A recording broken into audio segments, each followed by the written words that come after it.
Happy Sabbath, and happy day. Thank you. Let's have a word of prayer.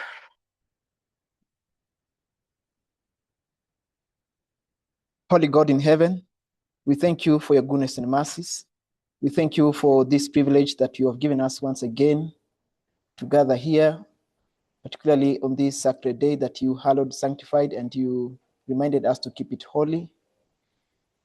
We ask you for your presence. May you give us clarity of thoughts that we may grapple with the truths that, Lord, will sanctify us. As far as this congregation is concerned and our members, wherever they are on planet Earth, may you be with them. Guide us that we may find joy in the journey. In Jesus' name we pray, trusting and believing. Amen. I would like to welcome us to my fourth and last presentation for this camp meeting. Just to give a brief overview of what I tried to look into in my first presentation, I tried to introduce the concept of the two republics, that is Rome and the United States. And the purpose of that presentation was just to show us how, good governance shifts from good to bad, and it doesn't happen instantly. It takes time, and within that republic, we have we can say institution that they are not faithful as guardians to whatever they have been given to do. So Rome began as a republic right away from, we saw yesterday, the year, and we realized that in that presentation we had system of governance like the governors, the consuls, and the Senate. And with time, they were ruling well, but we began seeing some kind of compromises within that same system up until the time of Julius Caesar. And Julius Caesar, he capitalized that system and became a dictator up until 44 AD when Julius Caesar was assassinated. So you can see a transition from a republic doesn't happen just once. There are some steps that it takes until you come to dictatorship. And I try to explain that in my second presentation, that is unconstrained presidency. We now try to look at the United States, the beast of Revelation 13, verse 11. We saw that we have two entities presented there. That is a lamb and a dragon. And when this power was rising up as a lamb, Ellen White tells us, is a symbol of innocency, lamb-like nature. So it was rising as a constitutional what? Democracy, where the people who are governing that system is kind of a representative democracy.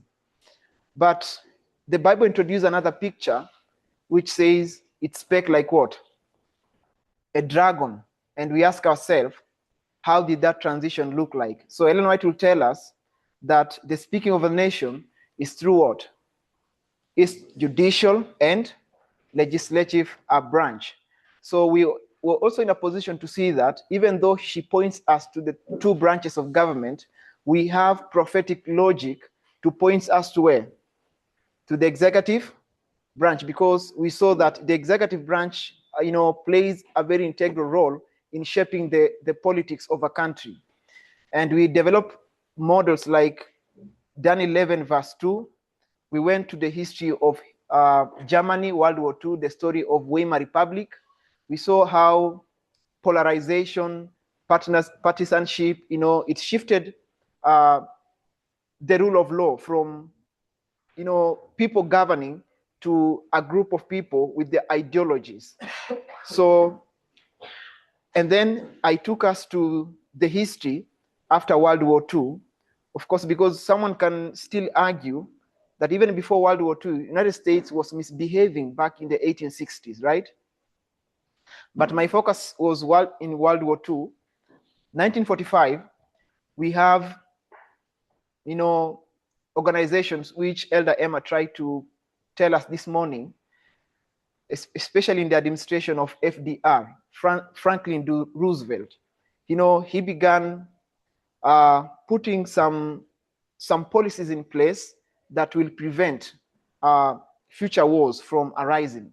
And post World War II, we have such organizations like what? The United Nations. We have the Bretton Woods meeting that brought forward what we call the IMF and World Bank. We have 1948 Universal Declaration of Human Rights. We had, some progress in regards to humanity. But even that period, we have, like within the US administration, especially in the 1970s, where we had some good checks and balances. Because now we are living post-World War II, governments are trying to prevent, future wars. And we could see some policies put in place to put, more check, especially on the executive branch. And we read that especially the War Powers Act, etc. But we saw during that period of the 1970s, in my second class, we had individuals like Dick Cheney. He was just now joining the civil as a civil servant, and he had a mentor by the name Donald Rumsfeld. And Donald Rumsfeld, sorry about that. So Donald Rumsfeld, he worked closely with Dick Cheney, and they felt like the executive branch was being undermined. They were just seeing whatever was happening, and they had a justification like why was the United States losing the Vietnam War? The United States was being defeated, the Cuba Missile Crisis, the war in Afghanistan, we have the Iran Revolution. So they felt that the reason why America is losing is because the executive branch is, its power is limited. So they wanted to expand it. And we saw they were in a position to do that during the administration of George Bush Jr. post 2001, and especially after 9/11 event. So you could see that they really expanded the executive branch. And I sent a link in the group, Frontline PBS documentary. It's called Cheney's Effect. You can just watch it. Then in my third presentation, we looked at Navalny, what marks the death of the King of the South. We just came up with the conclusion that the fall of the King of the South is from where? From inside. And we track a story to show how Navalny played that integral role to show the fall of what? King of Russia. But my main point in that study is to show that post 2024, Russia is treated as what? As a country part of Egypt, not as king of the South. So that is something that we had to look at. So in this last presentation, I just want to introduce us to Daniel 11, verse 42. I know it's a complex one. Even we have tried to, to figure out, but for whatever that I'm going to share, I believe some studies are in the public record. We're just adding thoughts and also to hear from you. So with that, allow me to show just where we are. So the Sunday law is which year? 2024. And in 2024, we say what? We are going to have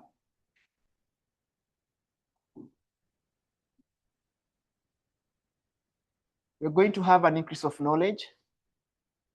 Then we are going to have what? Formalization. So I'm not sure whether we are here or here. So, and in this period, we usually say at the Sunday law, what happens to the cup? The cup is full.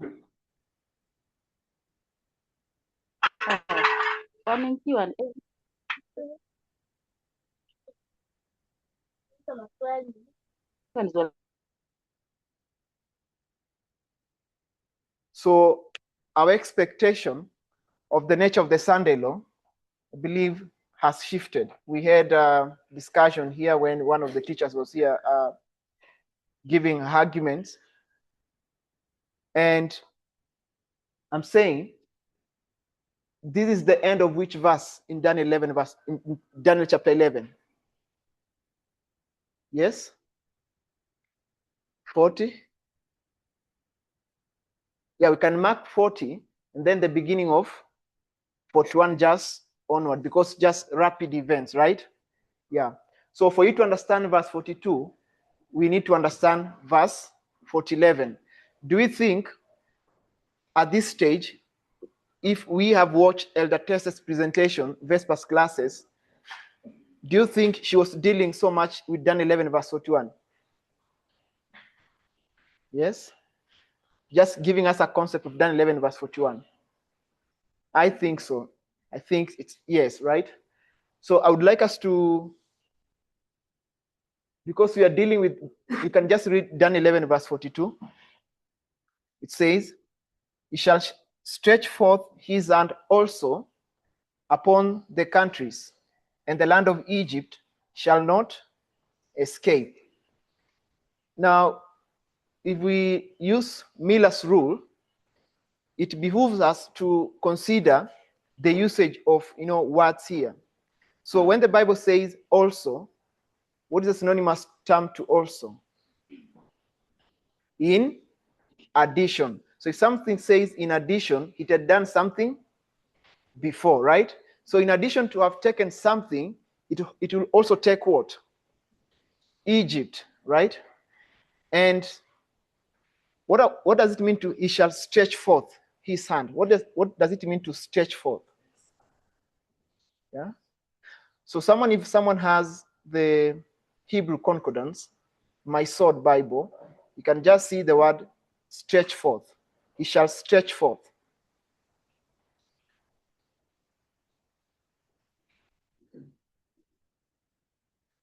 Yes, Elsa.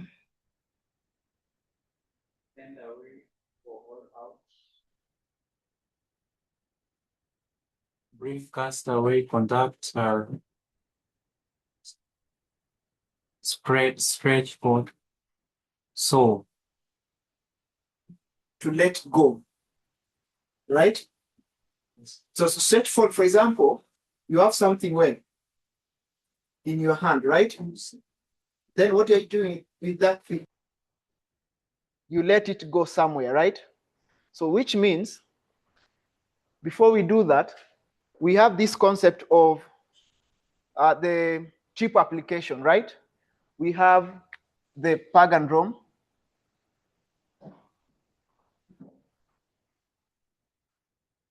And then we have what? Purple. Then we have modern Rome. So how many obstacles did pagan Rome conquer for it to rule? Daniel 8 verse 9, right? The first obstacle was what? Syria. And then glorious land and Egypt. Then we come to Purple Rome. It conquered the first one, Heruli, right? Conquer Heruli, the Vandals, then Ostrogoths. So modern Rome, the first geography to be conquered, king of the south, Second one, glorious land. Then Egypt.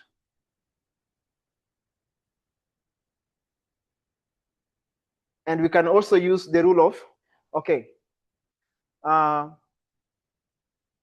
what do we notice between first and last?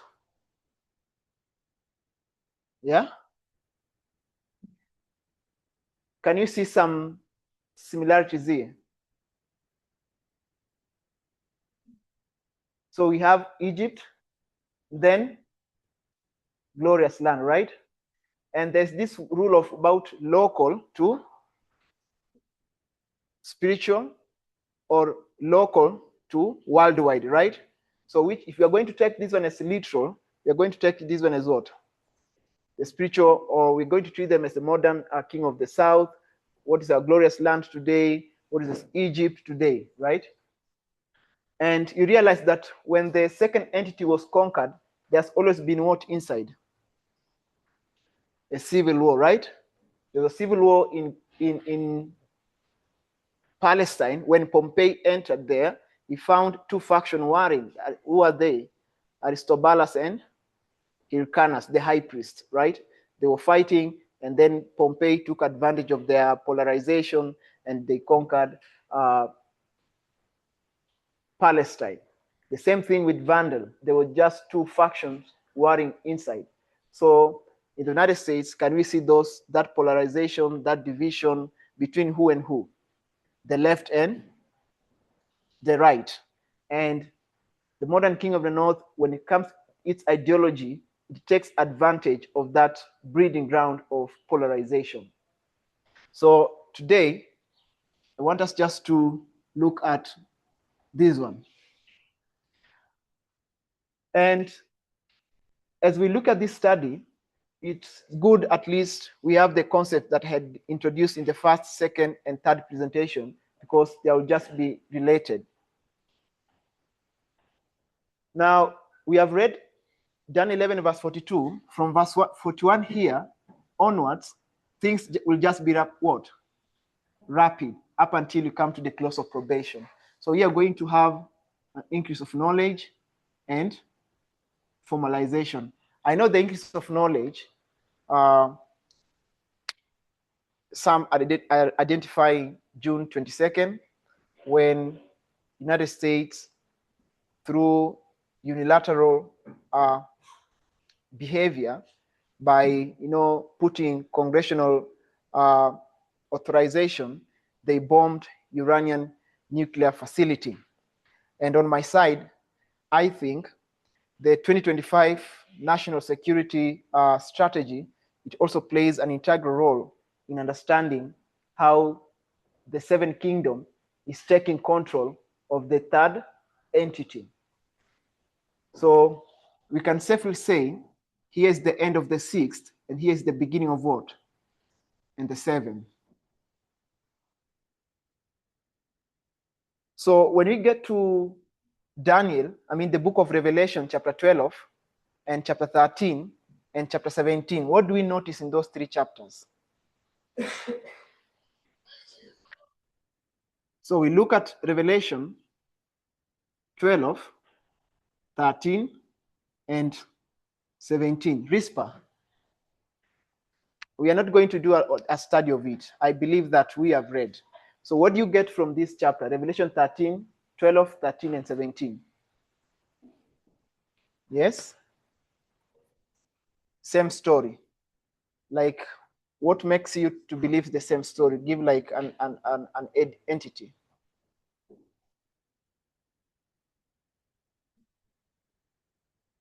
The big concept of the beast.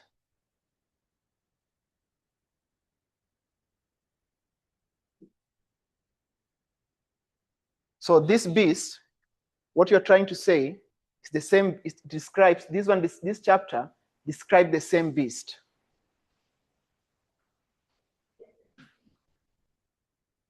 And 17, they speak of the same concept.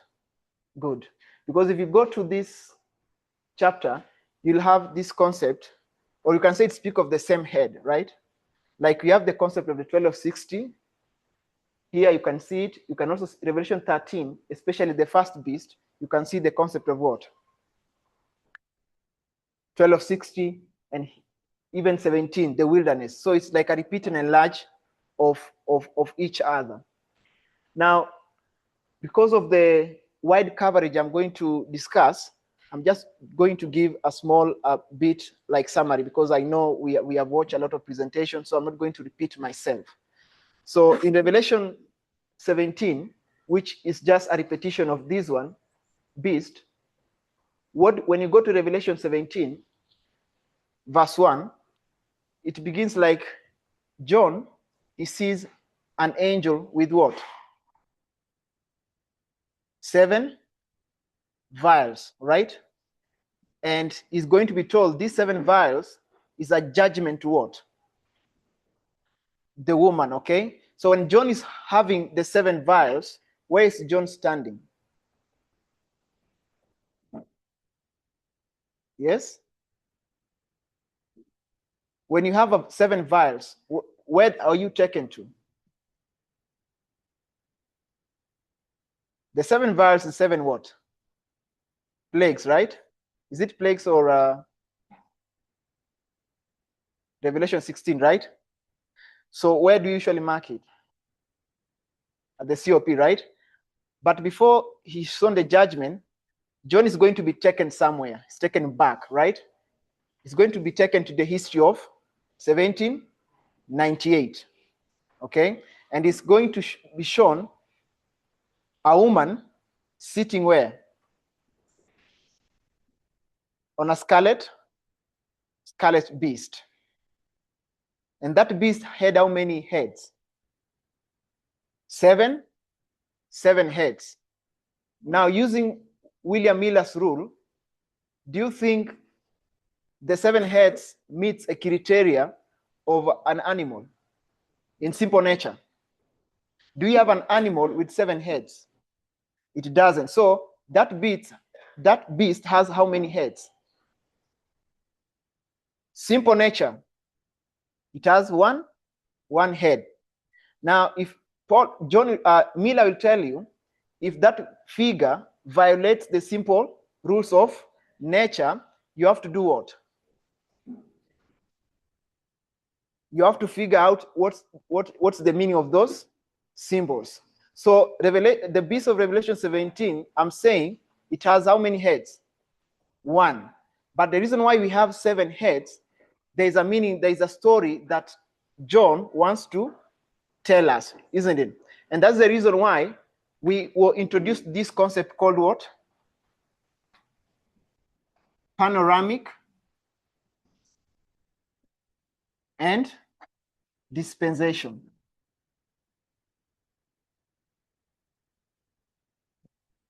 So panoramic, I know we have just watched those.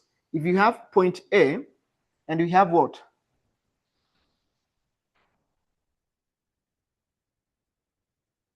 If you have point A here, then we have point B.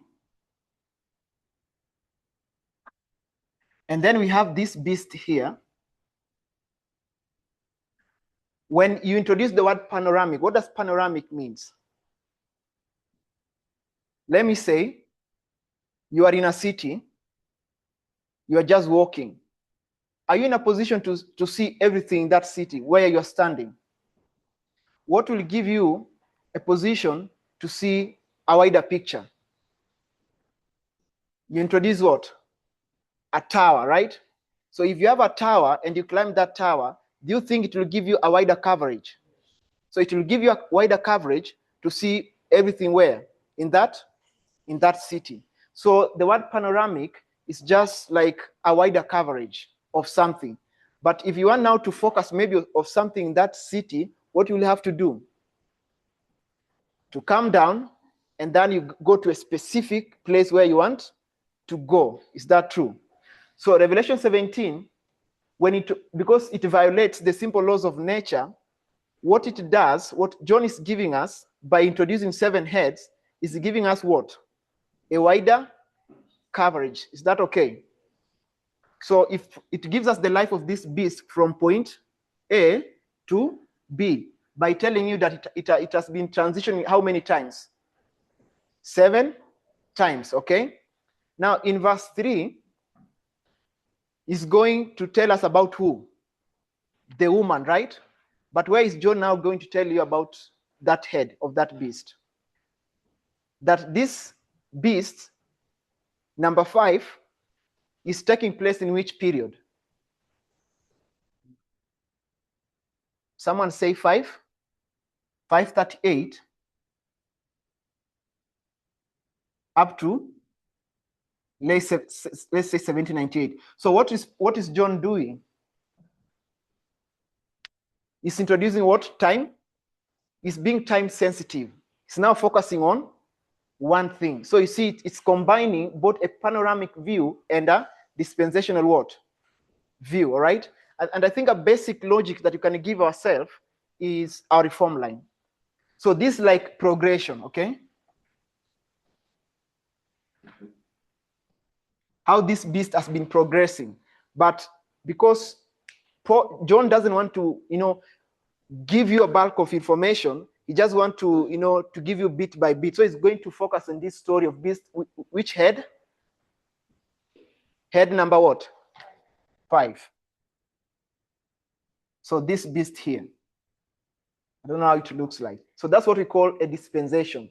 But this one, 7 heads, is panoramic. So by Miller's rules, we don't have a beast with 7 heads. We just have one because it violates the simple laws of nature. You are going to figure out what it means. Secondly, yeah, yes.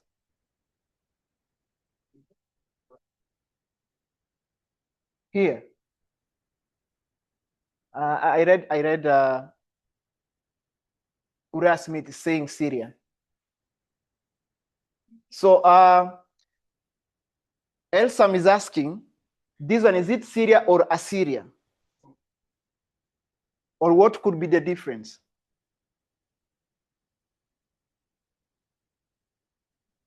Assyria. Is there a difference between Syria and Assyria? Okay, so Elsam, because I have a lot of things to cover here, please find someone after this class to let you, is that okay? To let you know. Thank you.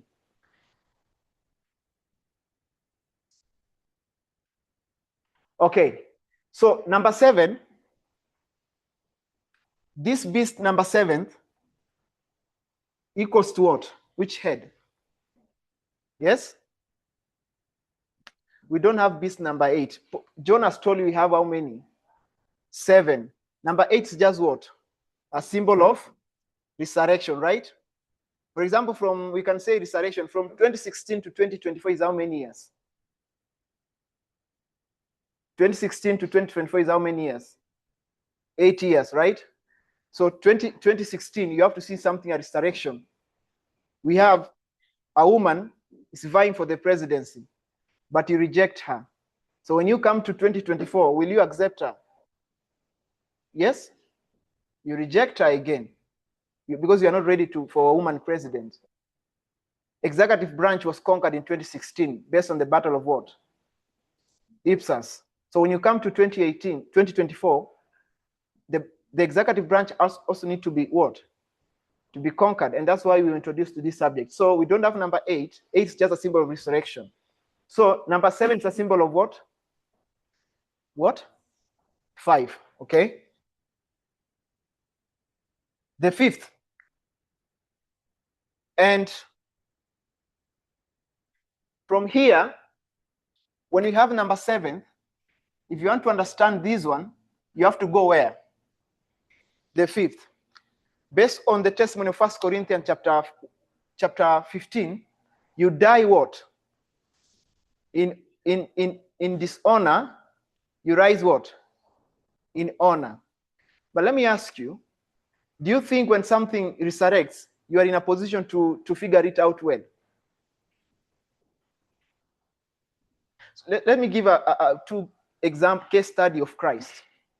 The 2 disciples on their way to Emmaus, Christ appears there. He has just resurrected.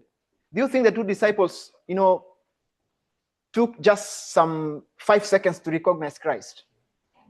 It took time. Up until Christ is discussing, talking with them, until they realize, this is who? This is Christ. So when something resurrects, the possibility of you recognizing it is very what? Difficult. Take again in the upper room. Like we have the disciples, they have just gathered there. And then Christ does what? Some recognize, but we have what? Thomas, like, this is not Christ. So like you appear in much what? Glory. And I'm saying in this seventh kingdom, we need to be careful that we might not recognize its appearance. It might not appear as we want. And that's why when we are discussing, we're saying that this woman is an entity with what? Is a political entity with what? Power. It becomes difficult for people to grapple with it. And that is the nature of an entity that resurrects. It takes time for you to grapple. And remember, this is a period based on agricultural model. It's a period of what? What? Latter rain. Sindio? So this is a period of latter rain. And according to according to E.G. White, what does she say about that period? That latter rain may be falling on all around us, but we cannot do what? We cannot recognize it. And we know latter rain is what? Doctrine. So which means this dispensation is simple or complex. Yeah, it's because this is the time that we need again to go to what? Politics. Because earlier on, we were told what? Personal is political. So when you jump to the previous dispensation, God demands that now you have understood the concept of personal is political, that you cannot detach human rights from what? Government policies. So which means you have to understand the environment you are living in. And I think Elder Paminda gave us one of the studies is entitled Understanding Prophecy Through what? Geopolitics. And I think we need to go and watch that presentation. So this beast, we are told we have what? A beast. I don't want to, with 7 heads. And with these 7 heads, who is sitting on that beast? So what is the symbol of sitting? To sit. To have what? Power, right? So when you are discussing the nature of humanity, remember this quotation. Adventist Home, page 127, paragraph, I think 2. It says something like, the lower powers have their seat in the body. And then she says, the flesh, something like that, represents what? The lower powers. The corrupt nature represents what? The lower passions, the corrupt one. So for example, if you have a body here,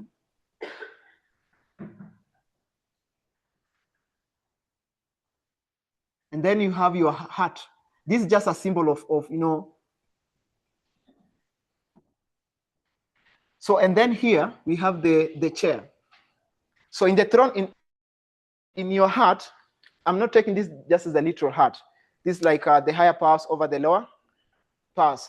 The same thing Christ will do when he's telling the disciples, where does fornications, adultery coming from you? From your heart. He's discussing the nature of humanity about the lower passion. So who does Christ expect? What does God expect to sit in this throne? Who is supposed to sit in the throne of your heart? Yes? Christ, okay? So Christ, when you accept Christ, Christ is supposed to sit in the throne of your heart. That's when we have the higher powers over what? The lower powers. But when you allow the lower propensity to sit in the throne of your heart, who is basically sitting there?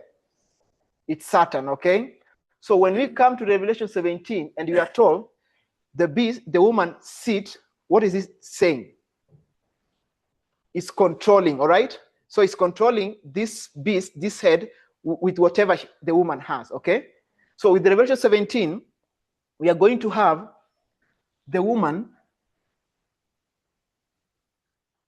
Then we are going to have what?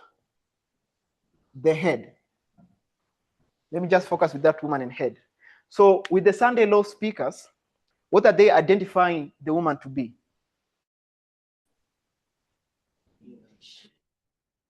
Yes? An entity with an ideology. The head, which head is this one? Number 7, right? And we're talking about number 7, we're discussing about the dragon-like voice. Sindio? So what is the head? A political entity with what? Power, which according to the 3 branches symbolizes what? The executive power. And that's why the reason in my presentation number 2, we were discussing the unchecked what? Presidency. So we can say the head is a political entity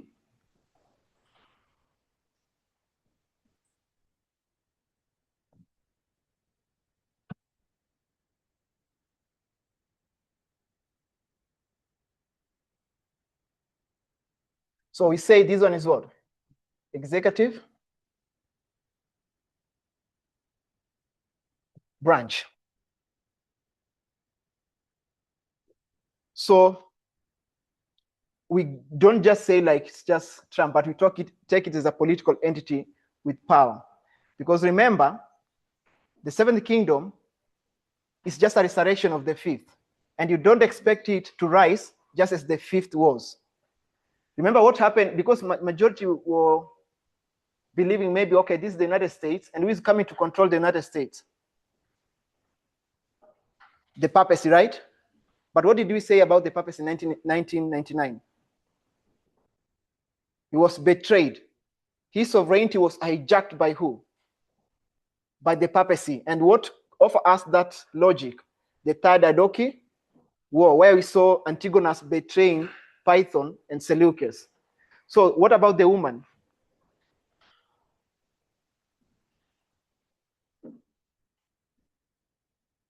What is the symbol of a woman? The woman sitting on that beast.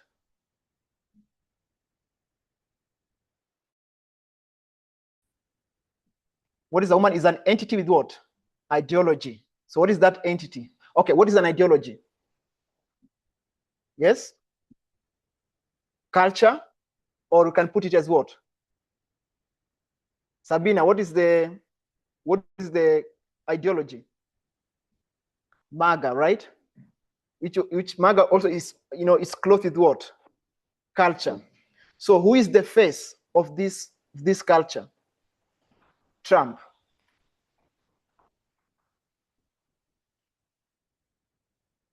And then you can put MAGA. Culture. And then we are told he made the people to be what? To be drunk. So these people were done what? Were deceived, right? And I think that's the discussion we're having on Sabbath. I think Murioki was discussing those issues about, you made someone done what? Drunk. And then the kings of the earth had committed what? Fornication. So who are the kings of the earth here? The 10 kings, okay? And those 10 kings, those 10 horns, do they have crowns? According to Revelation 17. So do they have power? No. So it's easy to do what? To deceive them, isn't it? Okay. And that's the reason why, because I have a lot of things to just discuss, and that's why I'm just giving brief overview, assuming that all of us have done what? I've watched those presentations. Now, when you come to the 7th kingdom, I want us to read this quotation from Testimony for the Church, volume 6, page 18.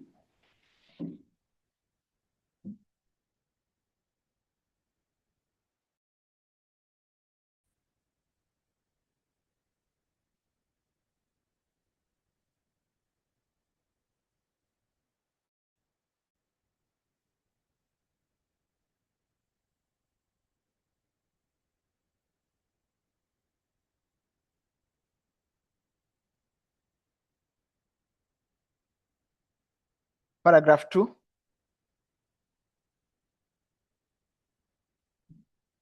Paragraph 2, it says, as America, the land of religious liberty, shall unite with the purpose in enforcing the conscience and compelling men to honor the false Sabbath.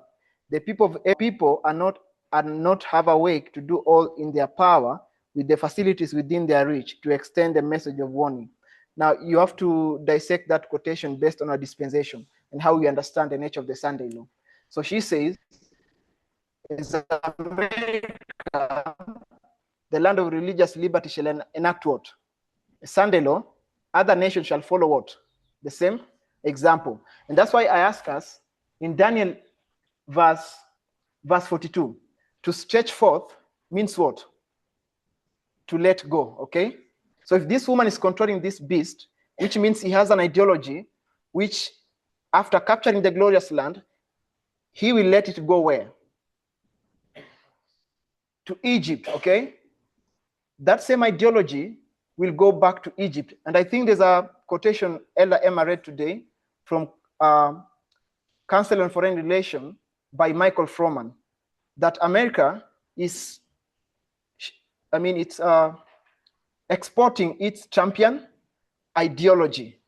So Trump is not interested in exporting what? Democracy. He's just interested in exporting what he already has in America, especially through the polarized executive branch, and do what? Polarize what? Other nation, the world.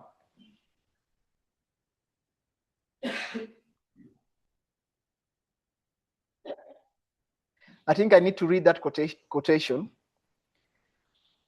When Trump was re-elected president last year, that is 2024, many Americans believed for good reason that he would chart an isolationist course for the country.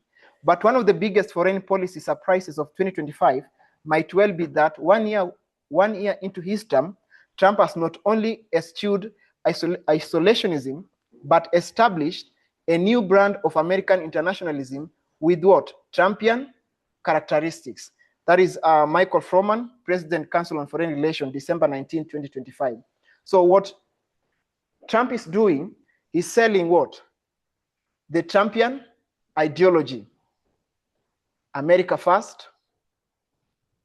So if we have America first, what will be the ideologies in other countries with the people in those countries? What will they also be saying? Our cultures what? They will also be shielding their country from other regions. We need to figure out the nature of America taking control of other nations, not just America going literally and doing whatever it does. It's just exporting its bad behavior towards where? Other countries with people. Now, if we have the seventh kingdom is moving forward, and then we have a wall here.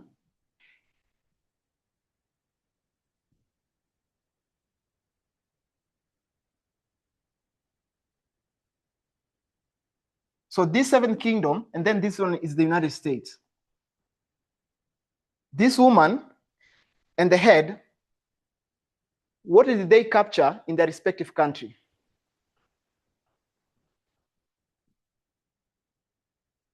Because it's destroying everything that was put in place after World War II.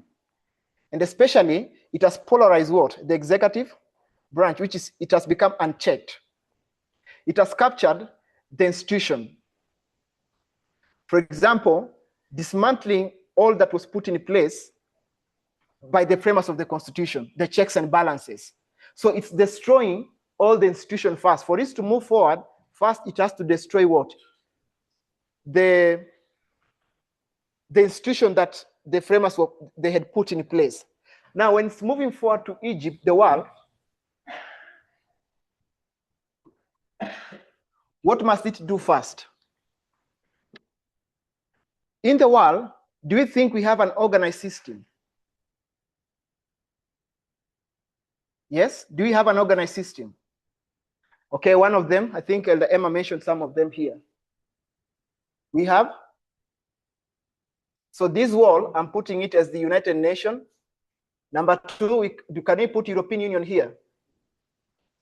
Can you put NATO?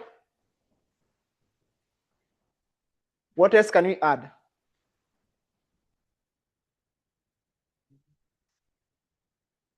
Yeah? Oh, thank you for your keenness. So this is the UN, then European Union, NATO. What else can we have? So IMF and World Bank, they were later, referred to as World Trade Organization. I mean, they work hand in hand with the World Trade Organization because this one, they were put in place in 1944. Because much damage had happened before World War II, the IMF, it was just dealing with financial support, how to control the interest rate, etc. But the World Bank is dealing with what? Long-term economic development. If you go to Asal region, like Turkana, Samburu, you'll find these big roads that are built by what? World Bank. But this system, which country control them? Yes? Yes. Same the United States. They control this IMF and World Bank. And that's why they are having chaos with other countries, emerging countries like China and Russia. I'm talking about Russia. When I mention Russia here, don't treat it as a king of what? The South. I'm treating it as what? As a country. So what can we put here? Let me just put BRICS. If you mention World Health Organization, where is World Health Organization falling into? The United. If you mention World Food Program, same to United Nations. If you are going to mention that organization dealing with the environment, UNESCO.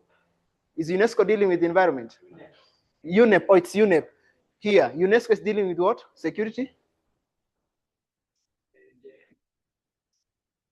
Okay. So I'm saying the Seventh Kingdom is, it began by destroying the same infrastructure that made it to look like a lamp. Whatever that was a lamp like here, the Seventh Kingdom is going to, make it lose faith in them. So for it to go to the world to capture Egypt, because what did I say? He shall stretch forth his hand also upon what? Countries. So I'm saying stretching forth, you are having something and you are doing what? Letting go, all right? You are letting it go. So that ideology that had destroyed the institution of the Sixth Kingdom is going to let go, to go where? To the world, all right? And where it begins to do its work is by dismantling this same infrastructure that is keeping the world what? Intact together, right? And in that verse, you can see a colon. And what is the purpose of a colon? Do you have English teachers here? Maureen, are you an English teacher? Becky is not an English teacher. I think he's a mathematician, right? Steve. Carl. Okay. So what is the purpose of a colon? Yes, Brian. Yeah? Yes. Yeah, that's according to the Hebrew. Yeah, you look at the H1 something, it's just to let go something. You're casting something. Yeah? Yes.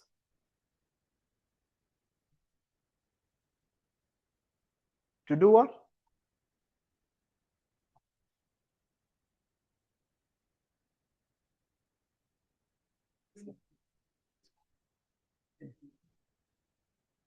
So I think you are going to the original understanding of those words, right? But now in our application, understanding in our generation, how we approach that verse, that's why we have introduced those subjects. That's why I'm looking at it in that context.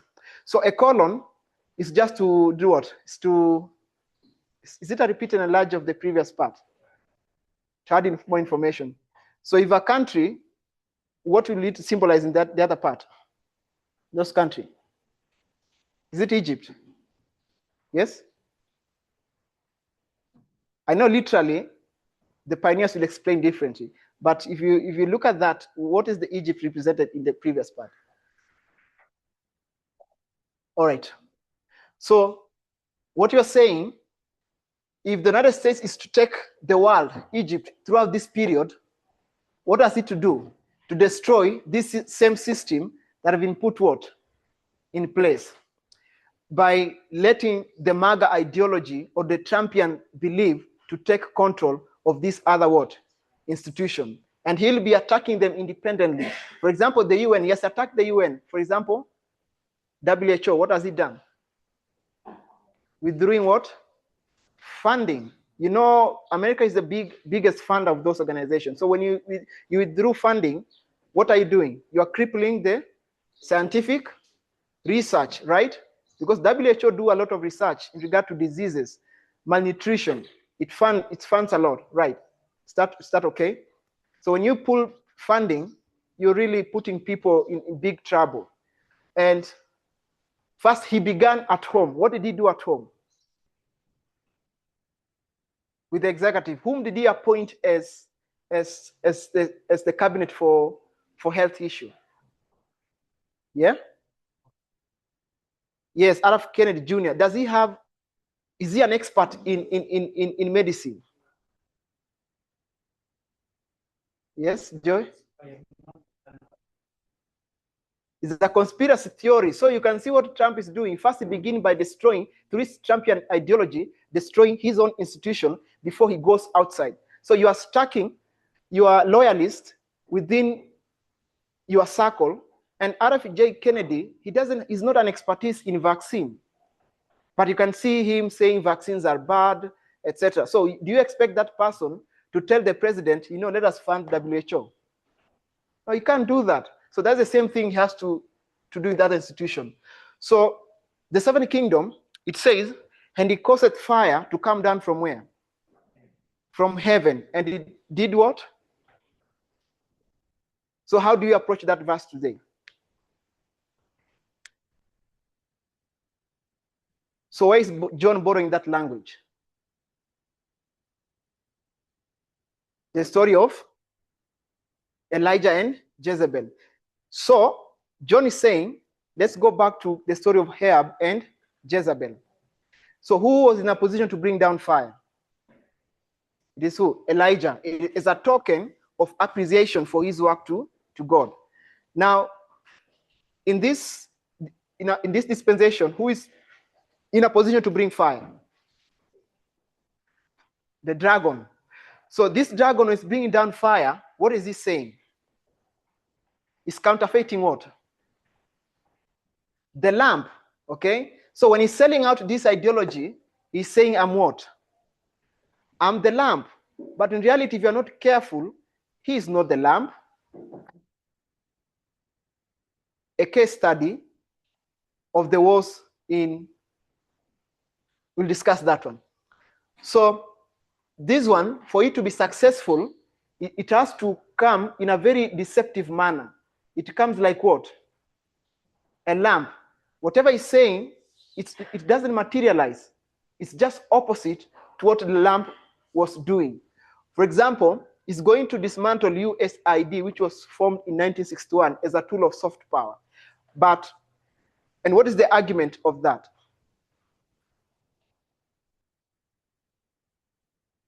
Why did Trump dismantle USID?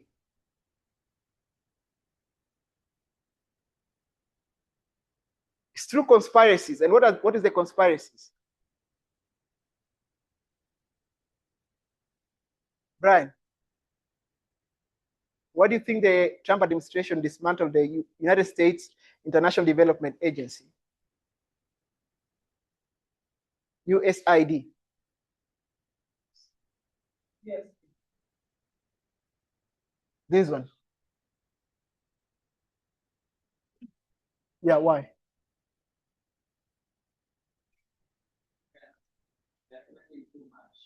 Do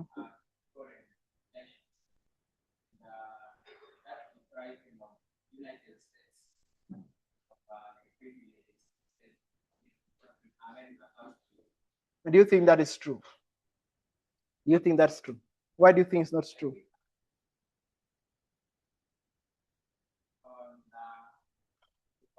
They use false information, i.e., saying that there's a lot of corruption within that agency. So you can see that that wasn't true because they had actually to use false information to just. Okay, so we can say the MAGA ideology using geopolitics is about selfishness. It's about America detaching itself from the world affairs. So if we go back to the 1990s, we do like this, 1989 to 91. So which model, if this is the world, so United States wants to be on top, right? And then if you come to, let's say from Sunday law, here, it will be just the same model with a lot of justification. Now let's go to Europe. Because it's in Europe where you have, for example, the European Union. I think Eldaema can give us about that. So we say Trump, when you say that Egypt shall not escape, I don't want us to go and check the meaning of the word escape. I think those studies are there. So Trump is not interested in exporting democracy. He is interested in exporting his domestic political agenda. So do we have a rise in far-right movement in Europe? Yes. Yeah? It replicates the same behavior where in America. For example, Italy's populist leader is who? Giorgia Meloni. And Giorgia Meloni is just a right-wing and is an ardent supporter of who? Donald Trump. And you know, Italy is part of European Union. We have in Germany, what we have, which is the right-wing party in Germany? You have heard of AfD? Alternative for what? For Germany. It's also a right-wing party. It's just rising up. We have Spain's Vox party, which is also a right-wing party. In the UK, LDM, what do you have in the UK is a right-wing party. Was that how you... Yeah, the UK Reform Party. So you can see that even the European Union, we have a surge of, you know, right-wing ideologies that replicates what? The Seventh Kingdom. And that is the way it's taking, Egypt's not escaping. And in Australia, we have what? You can mention them. So in Europe, because in America, we have what? MAGA. What do you have in Europe? Make Europe great again. It's just a political party that is just rising up, following the same example that is happening in America. So they are called patriots. If you just type patriots of Europe, they have just introduced MEGA. In the sense, they see Donald Trump saying immigrants, climate change, which is just a hoax, a scam, is destroying our country. So let us make also Europe what? Great. Again, Europe is allowing immigrants from North Africa. It's funding many organizations in developing countries, etc. Why can't we also make Europe what? Great. And that's why we have those far-right movement rising up in support of Donald Trump. So in Poland, for example, far-right Karol Nawrocki won presidential election in June of this year. Slovak Prime Minister announced his interest in Trump. So you can see Trump is courting European far-right groups. And that's why we can see this ideology is taking control of what? Of the world. You can just go and search those ones. Now, do you think something can stand in the way of Donald Trump? Because as Europe is just falling in the step of this MAGA ideology, there are some other organizations they are trying to defend, like we don't want the United States to take control of us. Which organization is this? Yes? That they are really flexing their muscle and saying, we are not going to allow Trumpian ideology to take control of us. Which organization is that? It's just there, I've written it there. BRICS. When was BRICS formed? The first original member were what? Brazil, Russia, India, and China. South Africa was just added in which year? 2010. Now, China, what do we know about China? Do you think China can stand in the way of this dragon beast power? And we agree that China has done some significant progress in regard to humanity in the world. Yes? Now, between China and the United States, what is the difference? One is a kingdom of Bible prophecy, right? United States is built on the foundation of what? Freedom and equality. But do you think China is built on that principles? No. The same to Russia, India, China, and South Africa. But this one, because they had seen the importance of the lamp-like, they have that ingredient to show that they can do it. But in one way or another, they are also failing what? The test, right? Let's take, for example, Brazil. Who are the two presidents that are well known of? We have Lula, Luiz Inácio da Silva, right? And then we have Bolsonaro. And Bolsonaro is what? A right-wing individual that is quoting Trump. In fact, he wanted to, to subvert their 2022 general election. But we have Lula is a leftist, and we can see a civil war in Brazil. Now, what is Brazil known for? Yes? Amazon. What is Amazon known for? World? What is that? Climate change. So Brazil is known for what? Climate change. So if Bolsonaro comes to Brazil, who will he support in America? Trump, okay? So that's why when Trump came, he issued a 50% of what? Tariff without even a congressional support. And that is just a dragon voice. Like, it's either you support us, remove Bolsonaro from prison so that I can do what? Support you. So he's sending, because according to Trump, climate change is what? Is a scam. That's why he's defunding those organizations dealing with the climate change. So Russia, I'm not going to discuss Russia. You know, Russia is as previously it was the king of the South. As a country, do you think Russia can stop the United States? Reason, when it was here, post-here, it had the chance to call out the hypocrisy of what? The United States, but it failed. So from here, you don't expect it to stand before who? The United States. It's just behaving like the seventh kingdom. It's the power that is trying to shape international order by trying to invade what? Ukraine independence. India. What do you know about India?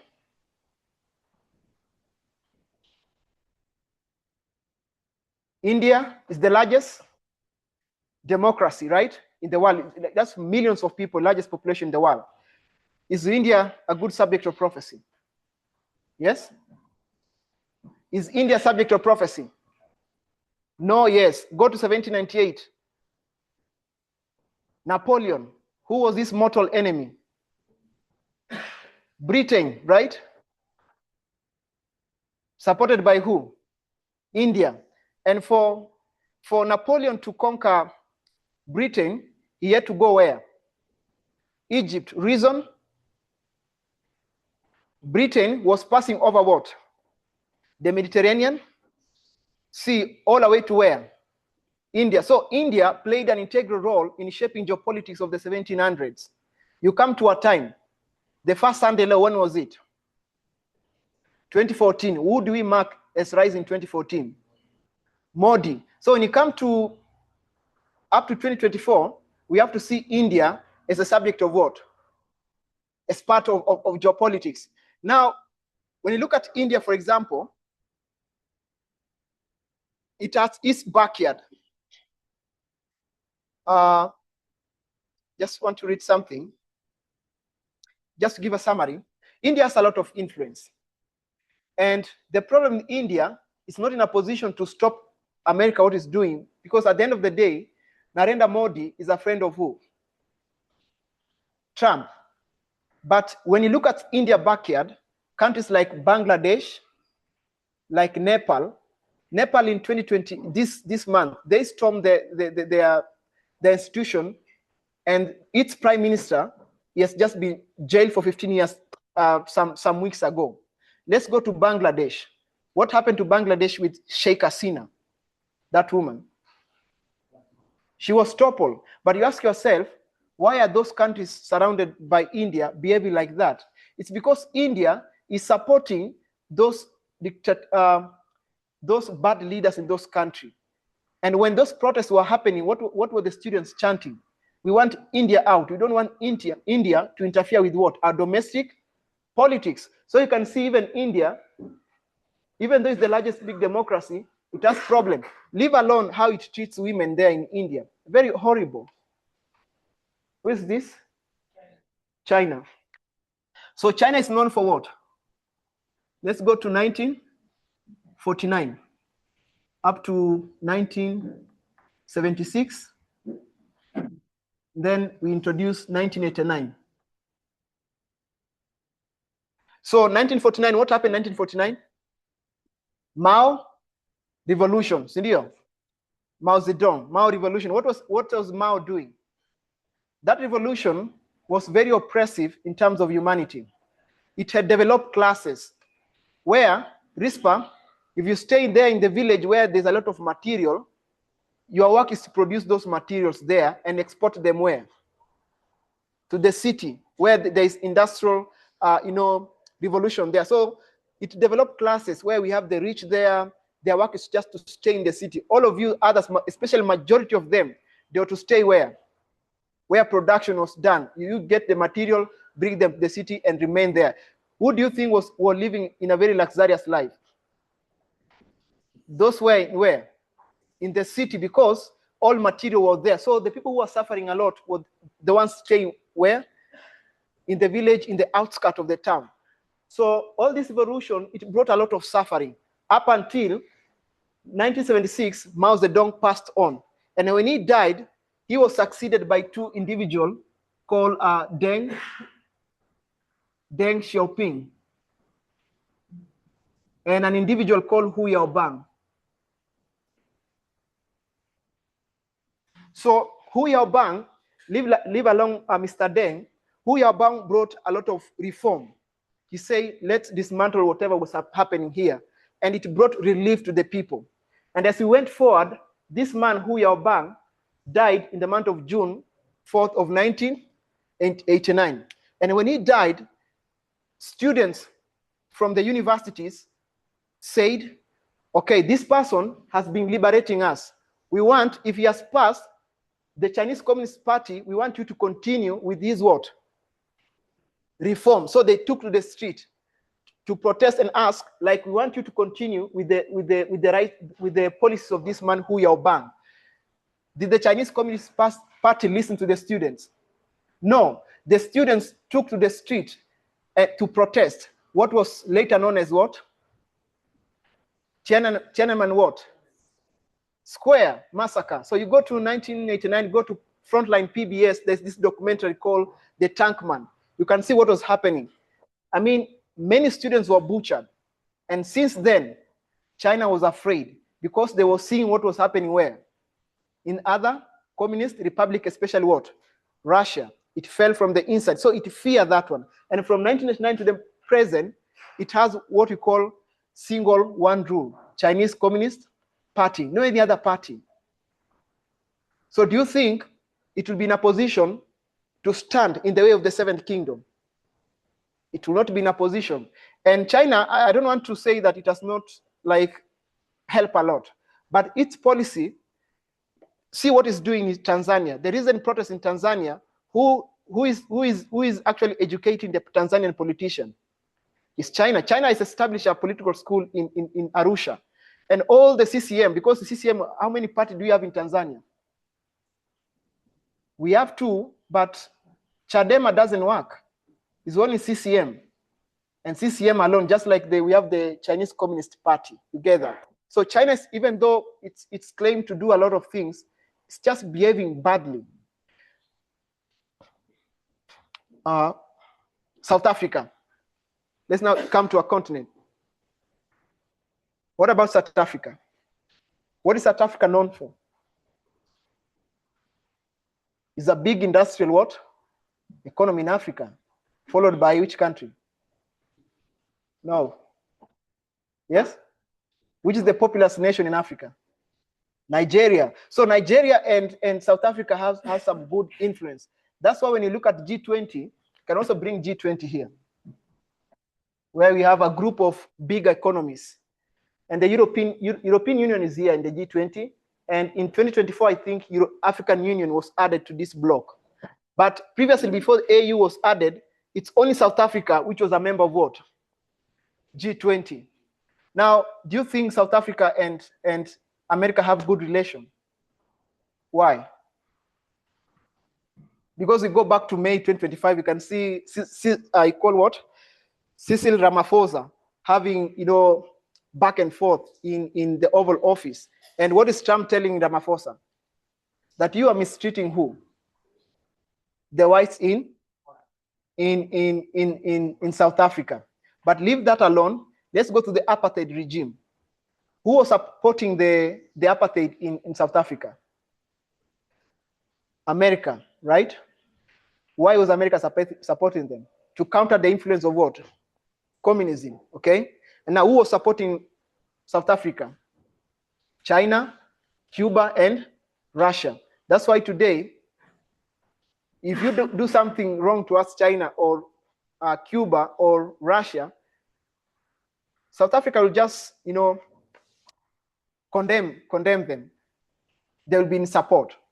But South Africa itself is very hypocritical in its foreign policy. For example, it's a member of Rome Statute. You know Rome Statute dilemma? It's a treaty that created the ICC, International Criminal Court. It's a member. South Africa really played an integral role in shaping ICC. But in 2015, ICC wanted to arrest who? Omar al-Bashir. And when was Omar al-Bashir by then? He went to South Africa. Did South Africa arrest him? No. So you can see this organization, even though sometimes they do good things, they will not stand in the way of the Seventh Kingdom. They really have bad ideologies. So in conclusion, as we speak, the BRICS, it has really expanded. They have added new members like Egypt, Ethiopia, Iran, Indonesia, United Arab Emirates, and Vietnam. You look at Ethiopia and Egypt here in Africa. For example, Lula, Brazil, they usually say we need to expand the UN Security Council because it has how many permanent members? 5. So Brazil say we need to add more. And one of the potential candidates to join the 5 permanent members is from Africa. Who is he? South Africa, right? But Egypt and Ethiopia, they will not tolerate that. So this BRICS is not even united. They are not there to support each other. Recently, in June 22nd, 2025, know that Iran is a member of BRICS right now. America, they bomb Iran nuclear facility. All these members, they just went forward in their foreign ministry and call out the bad behavior of America. But they did not mention the word even America. They just say, oh, this is bad. This is bad. They don't call out like this name. So because some fear, like UAE is a friend to who?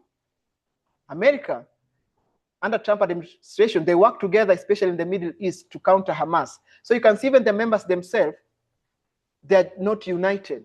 So it's very easy for them, for the Seven Kingdom, just to sweep them through with their ideologies.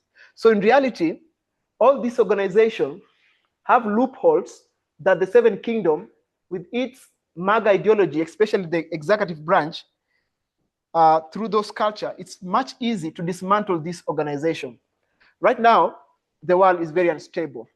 Ever since Trump came to office, if you go to geopolitics, you can really see a lot of damage that has really happened. For example, China, it produces a lot of goods to counter America. For example, today, us as Kenya, we produce goods and then we not subsidize them. Do you think we'll produce a lot of goods?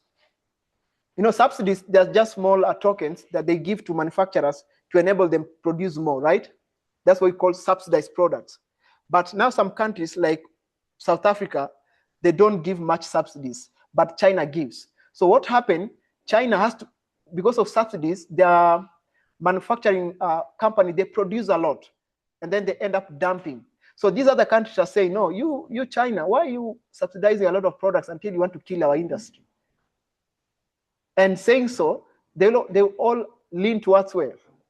The United States. Another thing, these members, because they were formed in 2009 at the height of the financial crisis, they came with the idea to de-dollarize, okay? They want to come up with their own currency. And what is Trump telling them?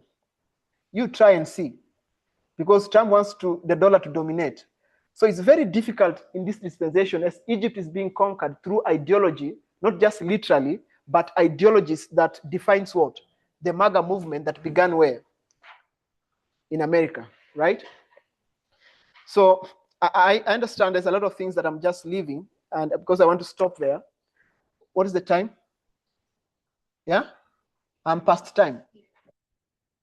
Yeah, sure. So in summary, what I was saying, sorry about that. I'm at here taking me summary.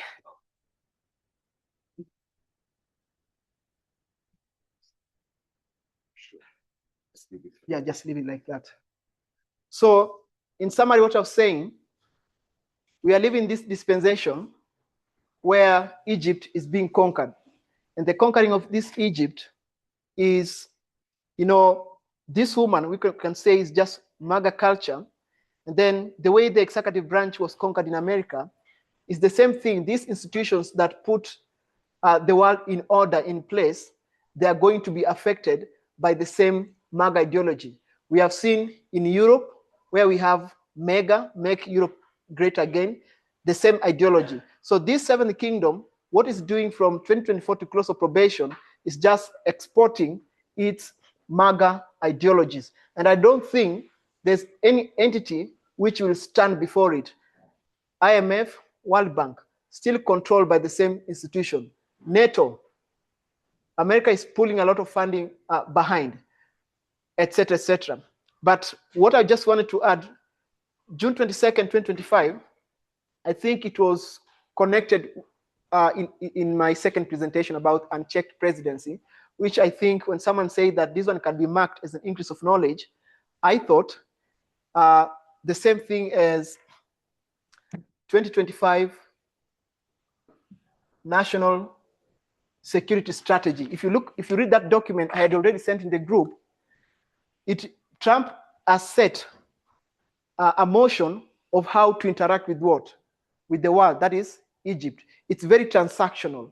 So I'll continue looking at the implication of this waymark and this one, especially whether it's an increase of knowledge or not as we approach the formalization.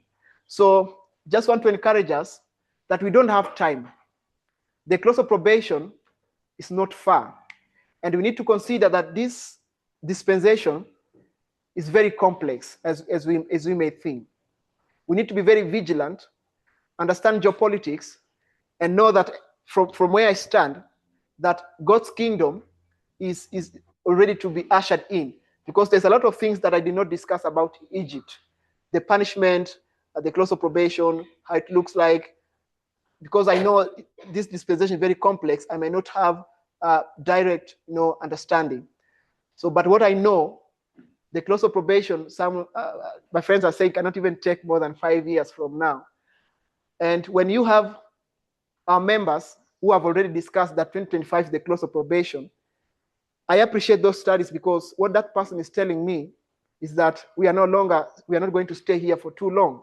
So we need to wake up and continue studying and to see where we are heading to. So may God bless us all. Let's pray. Holy God in heaven, thank you for your goodness and mercies. Thank you for giving me an opportunity for this week that we've been here to share what you saw it better that I share. We may have difficult thoughts as we go back. May you give us clarity of mind and be with our members on all over planet Earth, wherever they are. You know what, this movement, the weight of work that you have granted to the leaders, the Bible workers, the board members, the members at large. Help us, Lord, to see sin even as you see it, and to hate it even as you hate it, and to be ready to be corrected, and to find that joy in the journey. Guide us even as we conclude, is a humble prayer in Jesus' name. Amen.